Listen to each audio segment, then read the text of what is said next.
सांग. दत्तात्रय लहू मोरे, राहणार कोगे.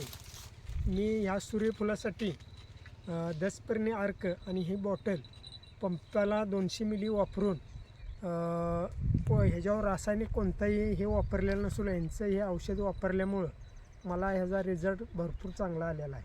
काय फरक वाटला? दांड्यामध्ये जाडेपणा आणि हिचा काळुगीपणा हटाय नाही. इथं एक चिमूटभर युरिया टाकलेलं नाही? युरिया नाही, रासायनिक खत खाली मात्रा दिलेला. खाली मात्रा दिली. वरती कुठली फवारणी, वरती कुठली रासायनिक केमिकल फवारणी घेतलेली नाही. बरं. आणि कीटकनाशक कुठलं वापरलं? दशपर्णी अर्क. 10 अर्क आणि ह्याच्याबरोबर मिक्स केलेलं. ओके. आणि हा प्लॉट तुमचा 2 दिवस नंतर लावलेला आहे ना? दोन दिवस लेटने लावला. या फुलाची साईज आणि त्या फुलांची साईज फरक वाटतोय का? म्हणजे आता हे अजून फुटायचं आहे. त्यांच्या लेवललाच हा माझा प्लॉट आलेला 2 दिवस लेट करून. 2 दिवस लेट होऊन सुद्धा. ओके. तुम्ही दरवर्षी सूर्यफूल करता? हा, दरवर्षी करतो. हे धाट तुमचं चांगलं आलं असं तुमचं म्हणणं आहे? धाट चांगला आले.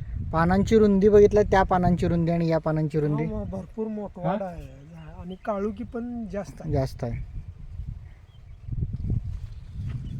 त्या प्लॉट एवढा हा प्लॉट आलेला आहे. होय.